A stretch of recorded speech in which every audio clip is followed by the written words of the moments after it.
Alléluia. Sois béni au nom puissant de Jésus de Nazareth. Bien-aimés, nous avons déjà commencé un thème qui est indispensable pour les chrétiens. Et ce thème, c'est comment marcher dans la sanctification. Et nous avons déjà commencé par la définition et quelle est la volonté de Dieu pour nous. Et nous avons noté que la sanctification, c'est être vu comme saint, être dédié comme sacré, être mis à part.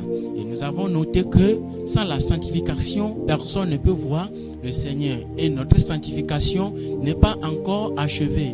Elle est continue, elle doit être continuée jusqu'à ce que nous parvenions à la stature parfaite du Christ.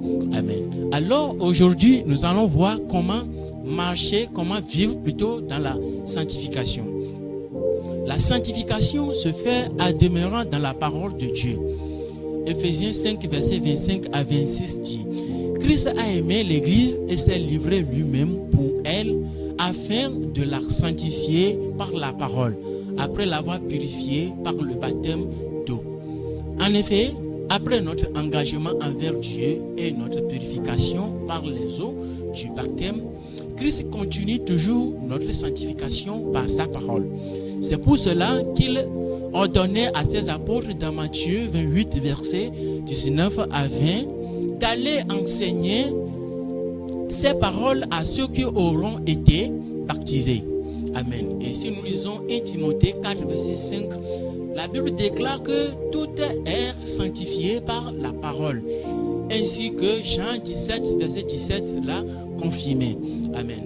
Demeurons alors dans la parole de Dieu n'est pas une option pour nous, mais une obligation.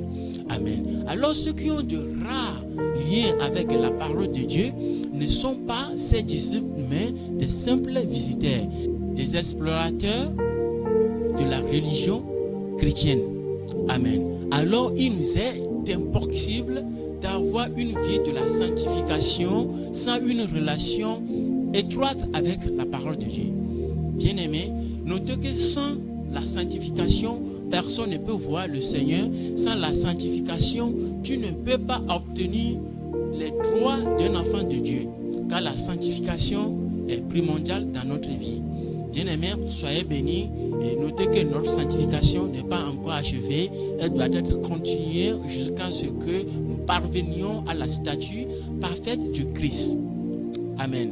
Sans la sanctification, nous ne pouvons pas avoir l'accès du Christ.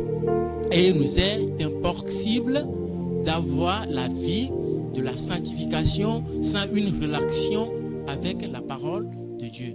Soyez bénis.